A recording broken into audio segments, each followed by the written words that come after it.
Os irmãos quiser contribuir com algum gênero alimentício, alguma coisa, ou um rancho, vai ser muito bem-vindo, e nós passaremos para as famílias que estão cadastradas e que recebem todos os meses. Também aquelas pessoas que querem trazer um presente aleatório, então bota no papel, é para menino ou para menina, é menos de 3 anos, é acima de 8 anos, só isso. Não querendo trazer algum presentinho, que aí também serão distribuídas para as crianças. E nós agradecemos tudo que vier, provavelmente vai vir de coração. Então vamos dar começo aos nossos trabalhos da noite de hoje. Vamos elevando os nossos pensamentos a Deus e a Jesus, porque todos nós que aqui viemos, nós viemos em busca de algo, mas precisamos estar receptivos a este auxílio. E a prece é esse momento todo especial, aonde nos ligamos ao nosso Pai Maior. Por isso, vamos orar. Pai nosso que estais em toda parte, santificado seja o teu nome, venha a nós o teu reino, seja feita a tua vontade, assim na terra como no espaço. O pão nosso de cada dia dá-nos hoje, perdoa as nossas dívidas, assim como nós perdoarmos aos nossos devedores. E não nos deixes, Pai, cair nas tentações. Livra-nos de todos os males, pois teu é o reino, é o poder, é a glória para sempre. Que assim seja. Ainda envoltos na prece, vamos mentalizar os nossos lares e todos aqueles irmãos que conosco lá convivem. O nosso pai, a nossa mãe, o marido, a esposa, os filhos, os irmãos, também aquela pessoa que nos auxilia nos trabalhos domésticos, a fim de que a espiritualidade maior possa ir até os nossos lares e de lá retirar aquelas entidades que já não têm mais um corpo físico, mas que não conseguem compreender ainda a sua nova situação e nos deixam aquela carga de fluidos pesados e enfermiços. Que esses irmãos possam ser levados no trabalho lá embaixo, onde os médiuns estão reunidos, a fim de que possam ser assistidos, doutrinados e esclarecidos e levados ao plano espiritual. Por isso, irmãos, auxiliemos a espiritualidade a higienizar os nossos lares, mentalizando cada irmão que conosco lá convive, cada peça do nosso lar.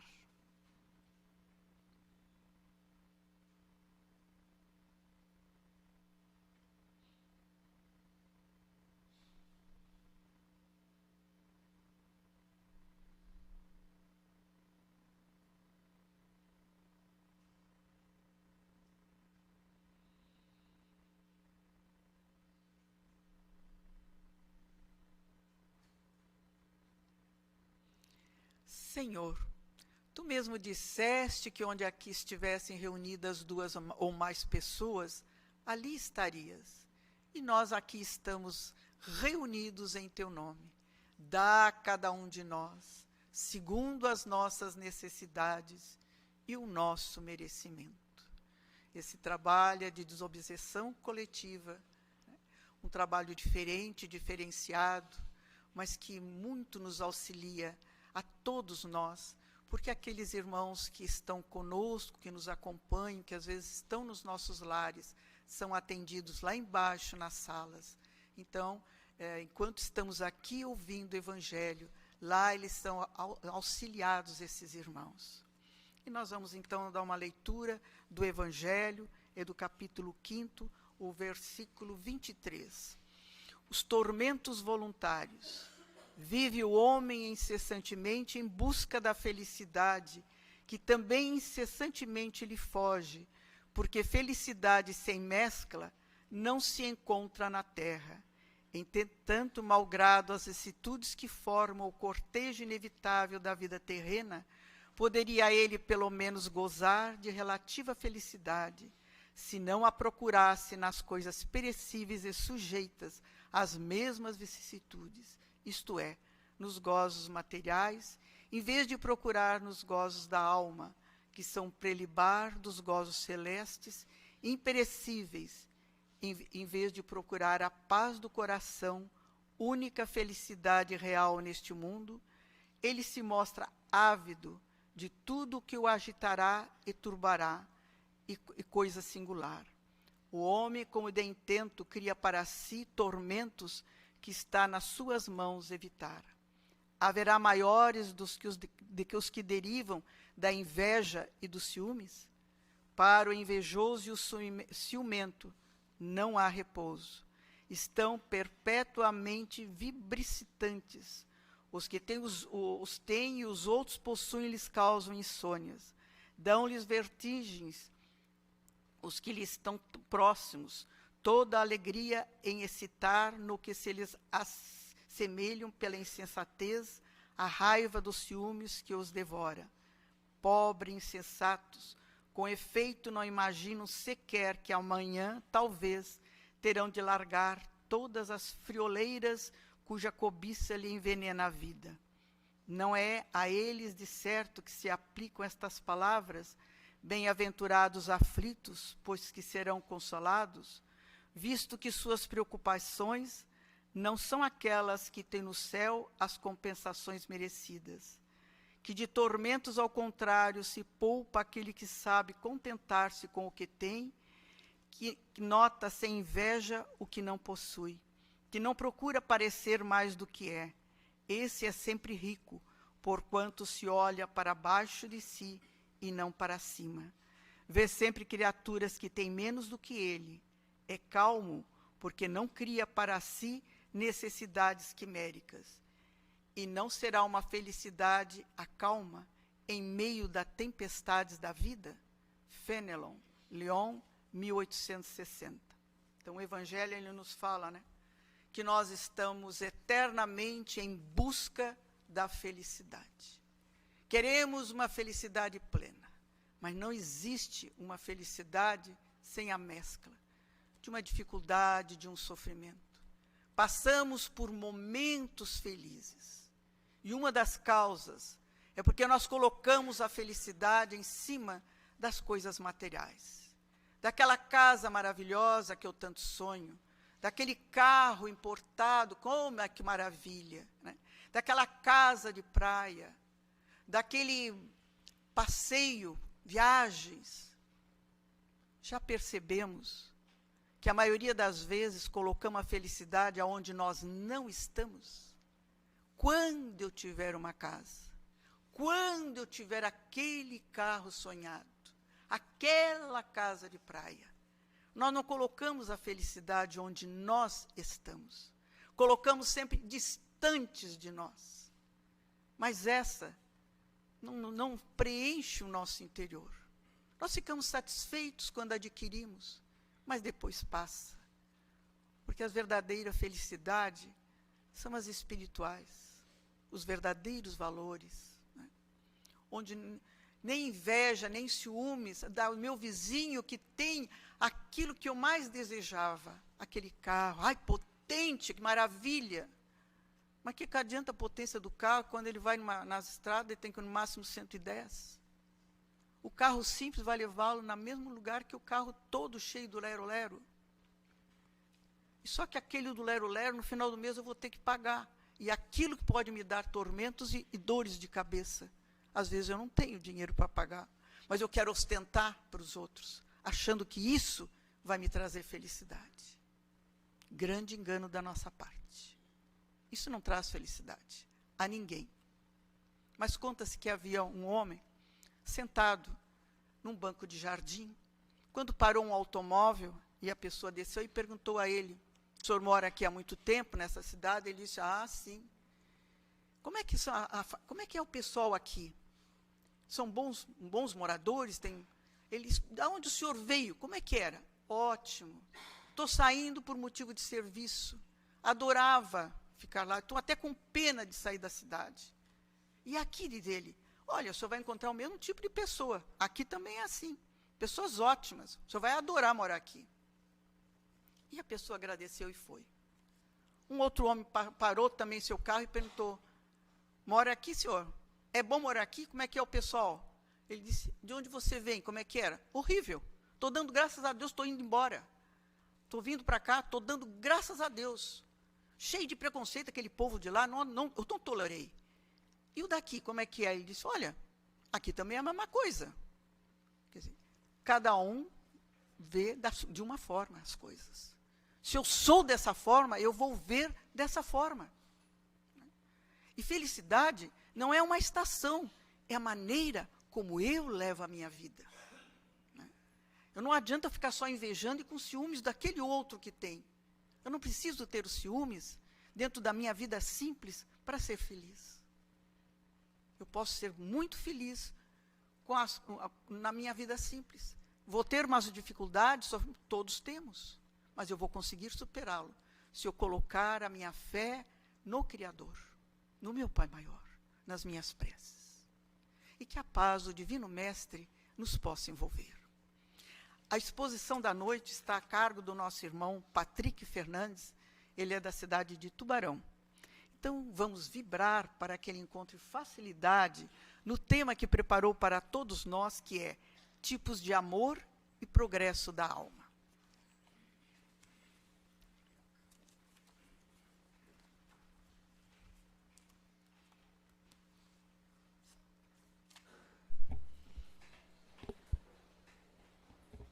Uma ótima noite a todos e que Deus nos abençoe. A reflexão, conforme proposta, feita anteriormente através do contato com a casa, visa que nós passemos brevemente nas nossas reflexões para a contribuição acerca do que nós desejamos refletir com o Espiritismo. Uma breve passagem, às vezes até um pouco imprópria, pelo pensamento filosófico, sobretudo aqui no Ocidente, que é o que nós mais conhecemos e nós mais estudamos, na escola inclusive. E nessa breve passagem, fazendo menção de alguns poucos pensadores, numa gama imensa existente para refletirmos, apenas para nós culminarmos com a proposta do Espiritismo, dentro, sobretudo, do pacote que Kardec nos apresenta das leis morais.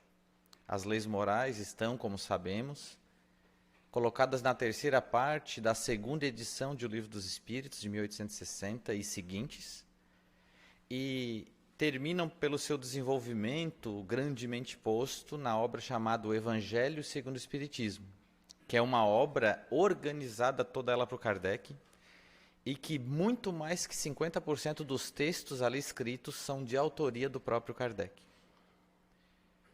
Inclusive aqueles que nós utilizaremos uma parte essa noite, e também a própria menção ao Espírito Lázaro, cuja mensagem está posta numa compilação de 3 mensagens que Kardec chama de Lei de Amor. A Lei de Amor, a mensagem, portanto, primeira dessa compilação de 3 mensagens é desse Espírito Lázaro. Fazendo essa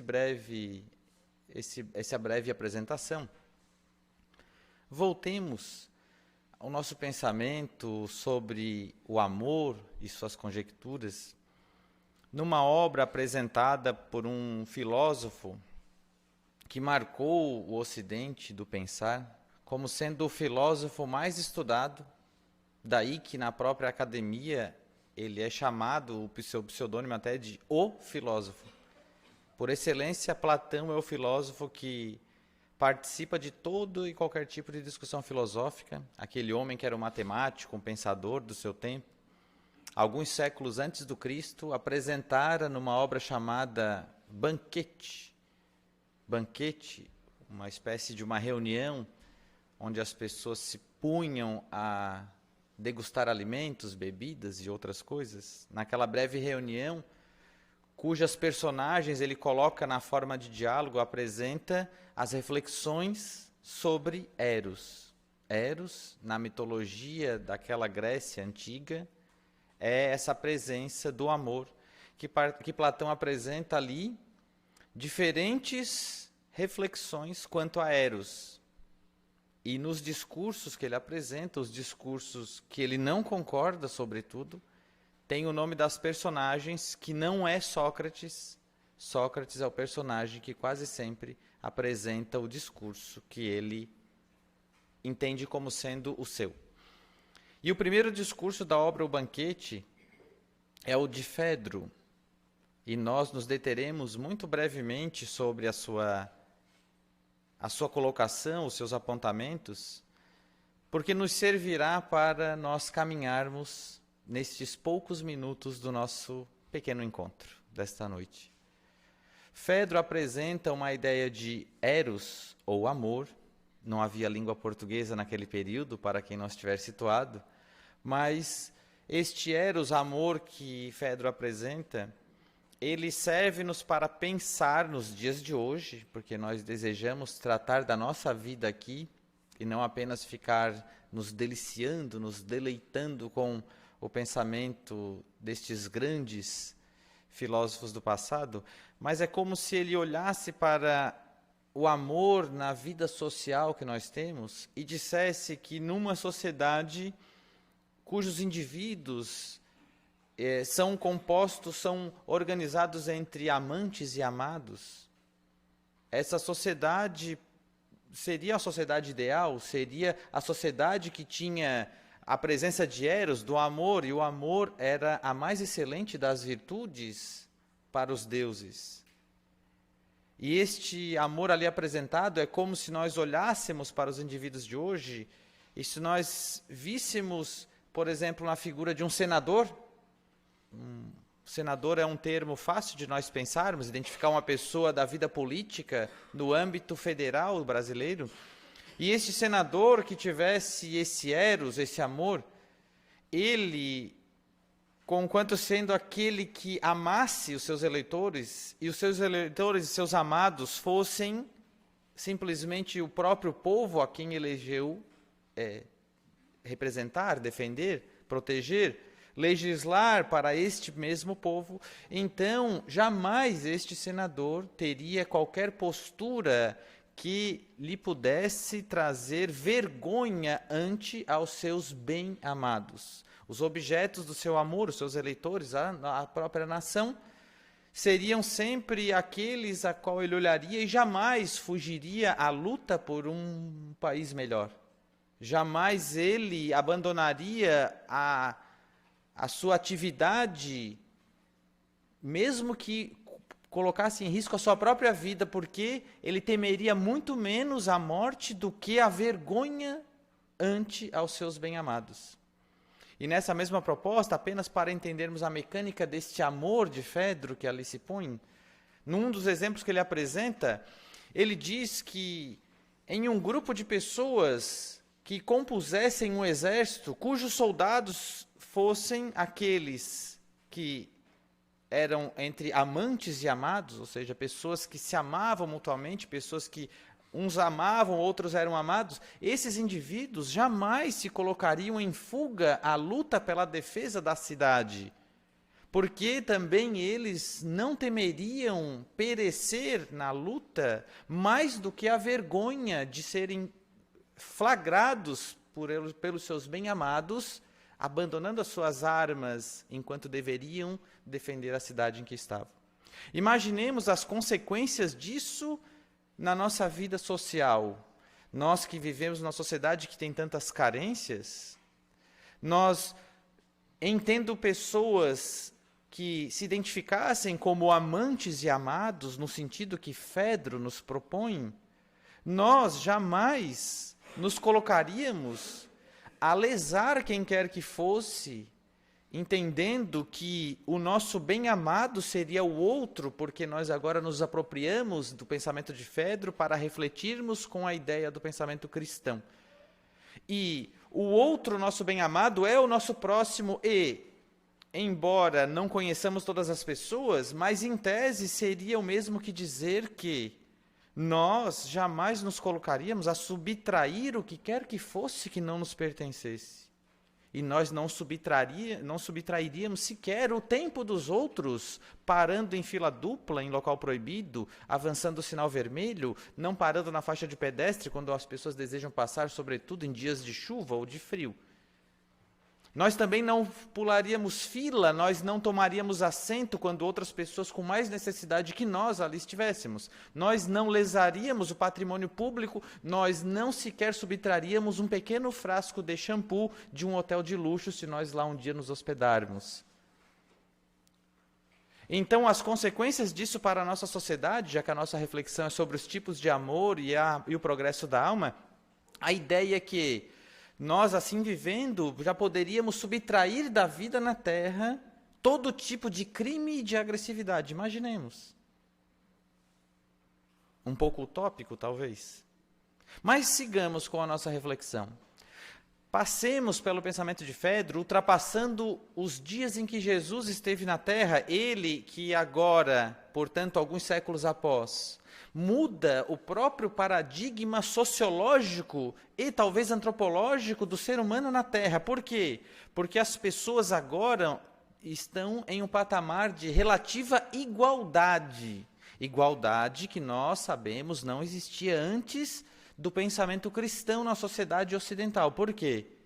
Porque as pessoas eram melhores ou piores segundo as suas aptidões.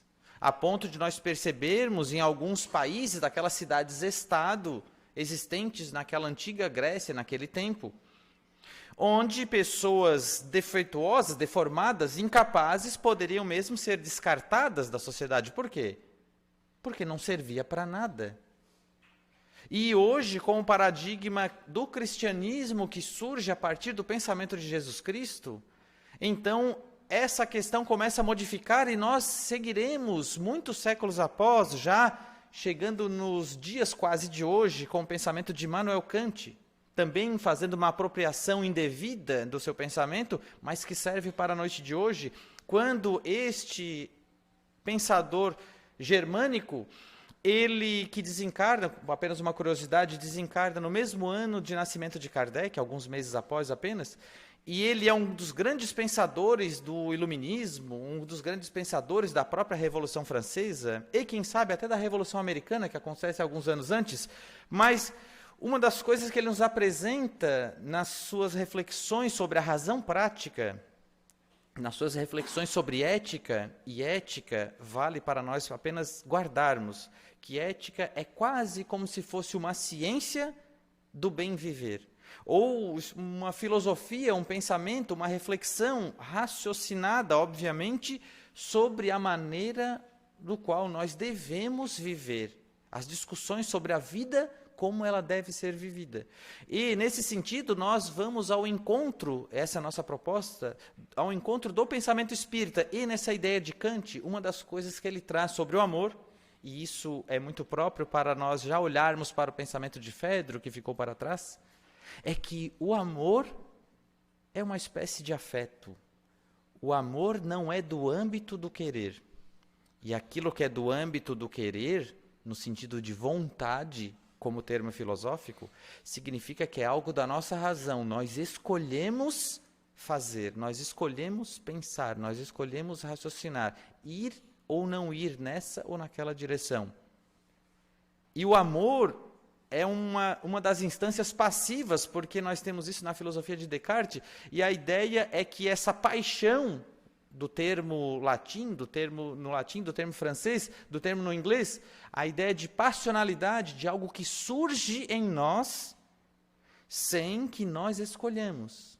Por isso que, nesse sentido posto, nós não escolhemos amar, não há como o fazer.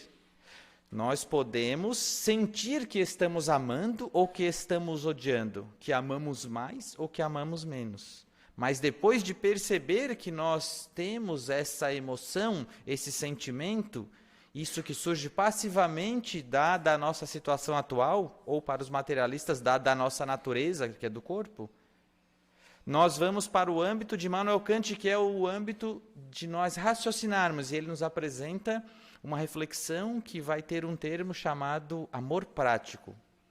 O amor-sentimento, ele seria muito agradável. Esse amor mesmo de Fedro, onde nós não nos colocaríamos nunca em fazer algo que lesasse a outro, e o outro seria o nosso objeto amado, seria muito adequado. Mas, no dizer de alguns pensadores, inclusive no Brasil, nos dias de hoje, o amor, nesse sentido, ele é escasso. Basta nós pensarmos no exemplo do senador ou no exemplo do trânsito que colocamos agora.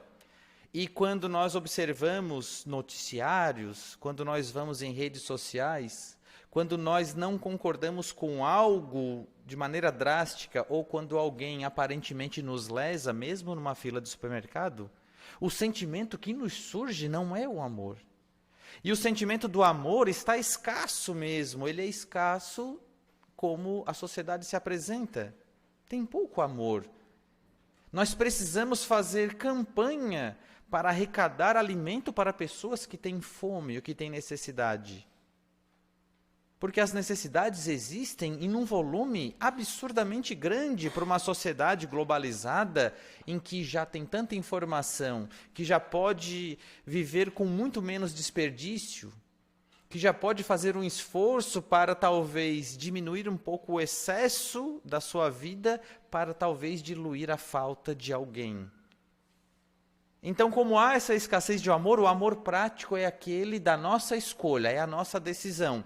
E com isso, nós queremos, de maneira inadequada ou não, não importa, mas nós queremos nos apropriar um pouco da reflexão de Kant para apresentarmos um amor prático que seria a escolha de nós agirmos como se amássemos, mesmo não amando. O amor prático, então, é da ética assim posta nesse sentido kantiano. Por quê? Porque nós elegemos com a nossa razão um comportamento que é o nosso dever. E o nosso dever é o de melhorar a sociedade a qual estamos. Daí que, mesmo eu odiando por dentro o outro, eu respeito que ele se poste na minha frente na fila. Eu respeito o semáforo ou não ultrapasso numa via proibida, mesmo que o outro na minha frente aparentemente seja alguém que eu odeio. E odeio aqui é uma situação mais ou menos figurada, no sentido de que alguém que está se comportando de maneira indevida, que está andando muito lento, que está andando com o braço para fora com uma bebida alcoólica, que talvez esteja alcoolizado, que está ocupando a pista e voltando. E apliquemos isso em toda e qualquer circunstância da nossa vida, dentro do lar e na sociedade. E nós perceberemos que o que surge na nossa intimidade, muitas vezes, grande número de vezes, dada a natureza das nossas imperfeições, e agora é um termo lá de O Livro dos Espíritos, a partir da questão 96, seguindo com a escala espírita a partir do item número 100. Então, imperfeições no sentido daquilo que nós construímos desde a nossa criação e através das vidas sucessivas, edificamos em nós, na medida em que foi crescendo o livre-arbítrio, isso não vai ser discutido hoje aqui, a construção do livre-arbítrio através da evolução do espírito, na visão de Kardec e dos espíritos, mas nós chegamos até esse ponto contemporâneo agora, 2021. As imperfeições que nós temos, ou seja, os sentimentos ruins que surgem na nossa natureza agora não igual ao materialismo, mas uma natureza temporária, porque nós somos indivíduos que progredimos através das reencarnações, mas neste momento nós temos muitas imperfeições, e essas imperfeições trazem necessariamente para refletirmos as nossas más inclinações, as paixões ruins. Questões 907 a 912, repetimos isso quase todas as palestras. E nesse sentido, a ideia de nós nos comportarmos nesse sentido de razão prática, de elegermos o comportamento parecido daquele de quem ama, é aquele que nos levaria mais ou menos àquele comportamento idealizado por Fedro na fala de Platão, mesmo que ele não concordasse com esse pensamento. Ele nos serve, por quê? Porque seria um comportamento de nós extinguirmos na sociedade toda forma de agressividade, toda forma de lesar o outro, toda forma de crimes, toda forma de desleixo para com as necessidades do mundo como ele está. Todas as formas de agressão ao outro, aos animais, à natureza, toda forma de abuso, se nós seguirmos e refletirmos cada vez mais sobre isso, nós chegaremos a uma sociedade pacificada. Talvez até na obra de Immanuel Kant, como ele diz, talvez nós chegássemos à paz perpétua que ele apresenta. Essa certa utopia para o materialismo. Mesmo que não houvesse isso dentro de nós. Isso é muito importante para nós refletirmos o Espiritismo. Porque a escolha que nós fazemos, na ideia de Kant, ela é mais legitimamente ética quando ela se opõe aos nossos desejos. Porque muitos dos nossos desejos são aqueles que causam danos para os outros. Em Espiritismo, até para nós mesmos. E nesse sentido, quando nós nos opomos a essa aparente natureza nossa, e nós agimos em favor da ética, essa da imitação do comportamento de quem ama, nós já estamos agindo com a nossa razão e contrariamente, na fala espírita agora, contrariamente às nossas más inclinações. E a ideia espírita é que, ao chegarmos na ideia do indivíduo que reencarna, por isso que nós escolhemos também a fala, o texto do Espírito Lázaro, porque é ele quem também vai dizer que o indivíduo, através das reencarnações, ele se aprimora. Está lá com outras palavras, mas é fácil de encontrar. A lei de amor, bota no Google, Espírito Lázaro, a lei de amor, um texto curtíssimo. Uma página, talvez menos. E a ideia é que ele vai colocar já na primeira grande frase, uma frase de mais ou menos 3 orações. Ele vai dizer assim, que o amor resume a doutrina de Jesus toda inteira. No tradutor consultado está assim redundante mesmo. Resume toda inteira. E por que resume? Aí ele vai dizer após a vírgula. Porque o amor é o sentimento por excelência. E por que o sentimento por excelência? Porque na ideia do Espiritismo, pensando numa ética de virtudes, fazendo uma espécie de leitura geral das leis morais que está em O Livro dos Espíritos, a terceira parte da obra, a partir de 1860, de Kardec. Lá no penúltimo capítulo, o capítulo 11, tem a 10ª lei moral, lei de justiça, amor e caridade. E a ideia do amor, o amor como sendo, através da vivência normativa, por assim dizer, é a ideia do nosso comportamento para conosco mesmos, mas que, de certo modo, vai refletir na sociedade toda, porque, segundo aquelas questões, nós trabalhamos a ideia dos nossos valores íntimos. Mas a ideia de ver o amor como sendo a coroação mesmo das virtudes, o amor, o sentimento por excelência, é porque, através das reencarnações, nós vamos nos apropriando das virtudes através da força da nossa vontade em nos habituarmos a vivermos essas virtudes. Daí que serve o amor prático de Kant para nós. Por quê?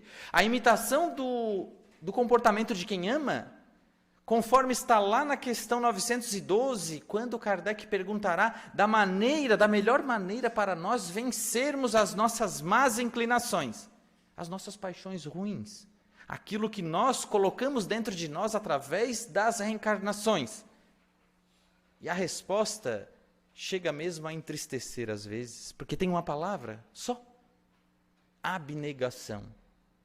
A abnegação, essa espécie de negativa de nós próprios, seria como se nós, mesmo sentindo certos desejos, certas inclinações, nós elegermos negar aquilo que nós temos, ou seja, fazer um esforço contrário à nossa má inclinação, quando seja algo dentro de nós que vai trazer dano para nós, como, por exemplo, trair a confiança de alguém, cometer um crime de trânsito, causar dano ao patrimônio público ou privado, não pagar o salário dos funcionários, desviar verbas públicas e fugir do país, jogar lixo no terreno do vizinho, em toda e qualquer coisa, frearmos as nossas más inclinações, as nossas paixões, que são o quê?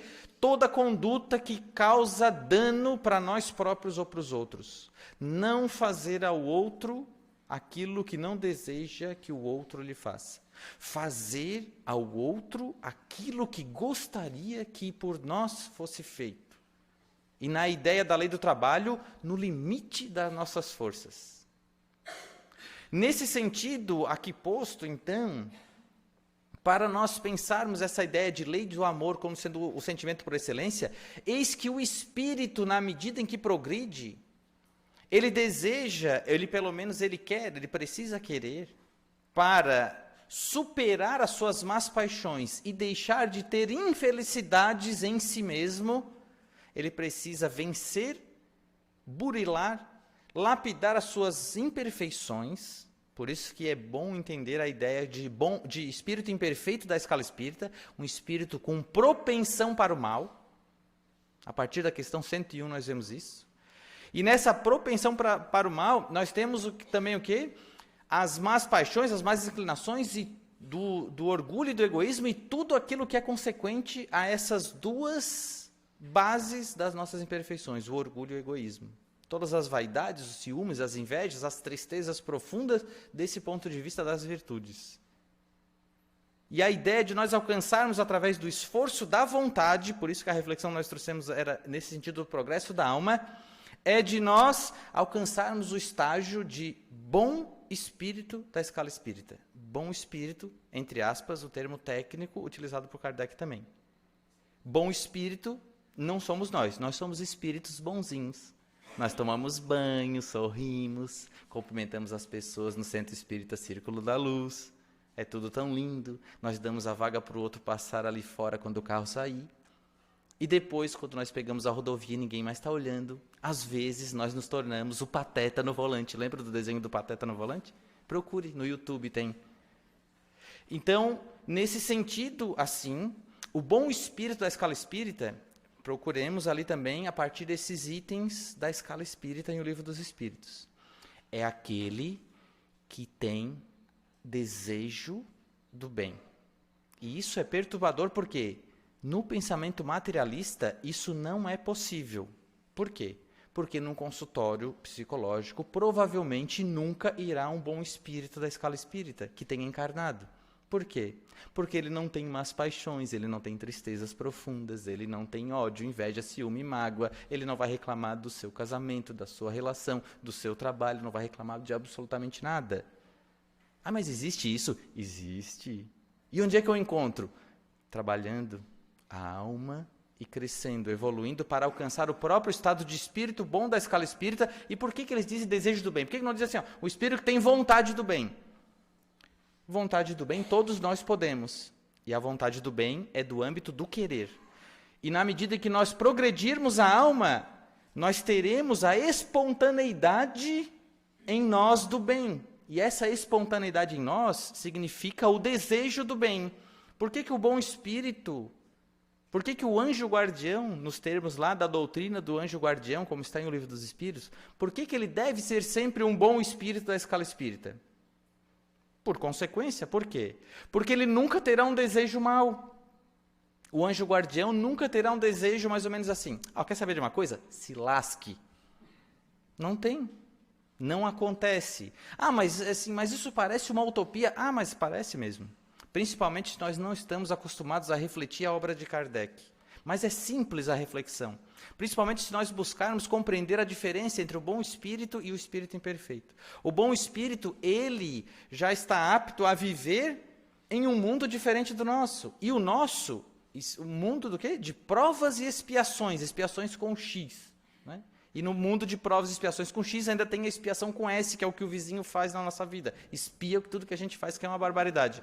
E nesse sentido, nós temos nesse mundo quem? Os espíritos que reencarnamos com imperfeições, com más inclinações. E daí que imitar o comportamento de quem ama, mas não na face, não no sorriso plástico, colgate que nós apresentamos, mas imitar o comportamento eticamente de querer o bem da sociedade mesmo contrariando os nossos desejos, cujas imperfeições vêm do nosso passado espiritual, é o esforço do agora e, aí vem o ponto difícil de também pensarmos, que mesmo sendo um planeta de provas e expiações, grande parte de nós, provavelmente bem mais que a maioria, mesmo vivendo uma vida de expiações, no sentido de purificação mesmo, de purgar as imperfeições da alma, nós escolhemos a nossa encarnação. Por quê? Lá na ideia que o Espírito Agostinho apresenta, a ingratidão e os laços de família, em O Evangelho segundo o Espiritismo, uma mensagem que ele apresenta como uma espécie de resumo do processo reencarnatório, tem umas 5 páginas. Ele vai dizer o quê?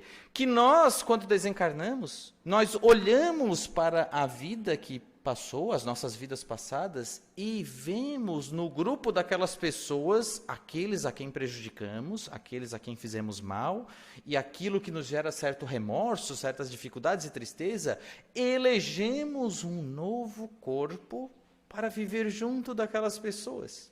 Não necessariamente na consanguinidade, mas às vezes como um educador, como alguém que vai cuidar mesmo do asseio do lar daquele grupo de pessoas. Ou às vezes, talvez, trabalhar na manutenção, na faxina da escola, por exemplo. Então todo mundo que faz faxina é porque foi muito malvado? Não. Esse é um exemplo. Por quê? Porque bons espíritos podem eleger vidas humílimas, muito modestas. Por quê? Porque a virtude é algo que não se estampa no outdoor. Nessas propagandas que as pessoas botam, venha fazer o seu sorriso. Né? Aquilo não é virtude, é propaganda do mundo do mercado, é normal, é do mundo. Mas a virtude é algo que anda em sandálias de veludo, que não faz barulho, que não faz alarde. E essas pessoas virtuosas, esses bons espíritos, encarnam às vezes para trazer uma grande contribuição na ciência, na música, na filosofia, em um grupo de pessoas que vivem em comunidades retiradas, talvez. E a ideia de nós pensarmos na nossa encarnação é que nós escolhemos neste mundo viver nesta época. E se está muito difícil, o país não vai para frente. A comunidade está muito violenta. Eu preciso elevar as muralhas da casa, botar cerca eletrificada. Mas isso, no somatório global, é construção nossa. Através das reencarnações sucessivas, nós fizemos o mundo chegar onde chegou. Mas não quer dizer que nós devemos suportar todo o peso sozinhos. É algo construído coletivamente. Mas nós precisamos refletir sobre nós mesmos, sobre as nossas imperfeições, as nossas más inclinações. E, muito importante, lá na lei do trabalho, refletirmos sobre a nossa vocação. Não está essa palavra, mas refletir sobre as nossas aptidões, resgatando um pouco da filosofia de Aristóteles. E as nossas aptidões indicam, em parte, onde nós devemos atuar na sociedade. Daí que muitas pessoas, tristemente postas no mercado de trabalho, lá estão, às vezes, vivendo como pessoas corruptas, mas não por maldade, muitas vezes, mas porque foram forçadas, entre aspas, a eleger determinadas profissões ou atividades rentáveis. Por quê? Por causa do status, do dinheiro e do poder. E a ideia para o espírito imortal é que em qualquer ocupação, na definição de trabalho, está na resposta, no final da resposta sobre o que é o trabalho, para os espíritos é toda ocupação útil. Aquele que asseia os animais em um pet shop, aquele que cuida de idosos em casas de repouso, que às vezes, infelizmente, parecem casas de abandono, aquele que cuida do trânsito ali na frente e ajuda a todos a manobrarem com segurança e tentar fazer com que caiba o maior número possível de carros, que bênção! Todos executam um trabalho. E o trabalho, nesse sentido, também é expiação. Por que nós estamos condenados, entre aspas, a trabalhar? Está em O Livro dos Espíritos, na resposta de umas 4, 5 linhas, uma da parte da resposta é que o trabalho é imposto como expiação. Por quê? Porque expiação no sentido de, através do trabalho, nós podermos exercitar a abnegação, lá da questão 912. Porque através do trabalho de educar um filho, de cuidar de crianças pequenas, o que é bastante penoso para muita gente, que dá bastante trabalho, por causa de todas as necessidades, por causa de toda essa conectividade de internet e dessas crianças muito avançadas nesse ponto de vista intelectual e que carecem muito de orientação moral. Todo o esforço empreendido ali é abnegação. Só que, às vezes, é uma abnegação não aproveitada pela alma. Por quê? vive a murmurar a vida que tem. E suportar o peso da própria encarnação, suportar as vicissitudes, a palavra em O Livro dos Espíritos, da vida corporal, diz respeito a nós nos aprimorarmos mais. Daí que muitas vezes nós, espíritos encarnados, escolhemos expiações que parecem dolorosas para os outros e às vezes parecem muito pesadas para nós.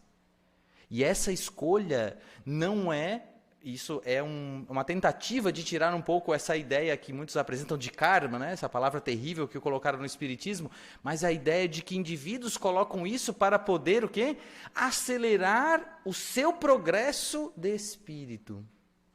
Daí que muitas vezes aqueles sofrimentos que parecem inomináveis são indícios de um progresso futuro. Por quê? Porque o espírito às vezes elege algo assim para ganhar para si, para edificar em si uma grande virtude que lhe servirá de caminho para o alcance de muitas outras. E, já que o nosso tema era sobre o amor e o progresso da alma, e através do alcance das virtudes de encarnação em encarnação, vencendo as suas más imperfeições, buscando compreender a vida física que tem hoje, que escolheu provavelmente, e que precisa interpretar isso, as suas imperfeições morais e os compromissos do dever que possui, então o indivíduo poderá, nesse sentido, aos poucos, alcançar os páramos do amor, e quando alcançar o salto de espírito imperfeito para bom espírito da escala espírita, já que o espírito, na visão do espiritismo com Kardec, não retrograda nas conquistas intelectuais e morais, então nunca mais haverá tristeza e infelicidade na vida desse espírito. Ele pode renascer entre nós, pode ser o guia espiritual de alguns de nós, pode sofrer as injunções da carne por uma prova que ele escolhe apenas para aumentar ainda o seu progresso e para auxiliar a coletividade de espíritos imperfeitos como nós, mas nunca mais infelicidade. Infelicidade que ainda está no bojo das nossas vidas, enquanto nós assim consentirmos em nutrir gostosamente, como muitos fazem, as nossas más paixões, que é o que o mundo lá fora tem feito, desde do grande advento do materialismo moderno para o contemporâneo. Nós temos a ideia de que tudo é lícito, de que tudo nos convém, de que nós precisamos viver o carpe diem, viver o agora, e o que importa é todas as nossas pulsões, as nossas paixões, essa sociedade castradora. Nós temos que falar o que vem na nossa telha, nós temos que ser o que nós quisermos, segundo os livros de autoajuda terríveis. Mas a ideia é do progresso da alma através do trabalho, do cumprimento do dever, e nisso nós poderemos nos encantar com a vida, alegrarmos-nos com o mundo tal qual se apresenta, e não viver como se fosse um vale de lágrimas, e alcançarmos de amor em amor, que vai se refinando numa finesse através do nosso esforço, alcançarmos o ponto máximo do amor exemplificado pelo Cristo, a fim de que nós tenhamos vida e vida em abundância. Muita paz e vamos orar.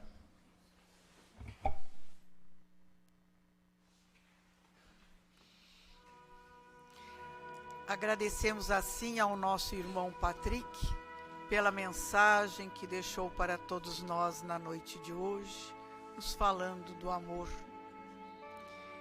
Que Jesus o abençoe. E vamos então agora pedirmos pela magnetização das nossas águas, que as energias salutares possam recair sobre elas, pelos nomes que se encontram nas urnas, de encarnados e desencarnados, pelos irmãos que se encontram no leito de um hospital, nos presídios, pelas crianças ao abandono, pelos idosos, por aqueles que vivem nas sarjetas da vida, por aqueles que ainda estão a vibrar no erro, nos vícios, no tóxico, por aquele que perdeu seu ente querido, que a bondade infinita do alto possa envolver a todos estes irmãos neste momento. E nós, Senhor, que aqui estamos na tua casa de amor, conhecendo o teu evangelho e tentando colocá-los nas nossas vidas. Mas volta e meia tropeçamos, mas sentimos a tua mão amiga a nos erguer, porque tu sempre estás conosco. E vamos então neste momento nos prepararmos para o passe. O passe é transfusão de energias, onde a espiritualidade amiga e protetora envolve a cada um de nós neste momento, aonde podemos refazer o nosso corpo físico, o nosso corpo espiritual.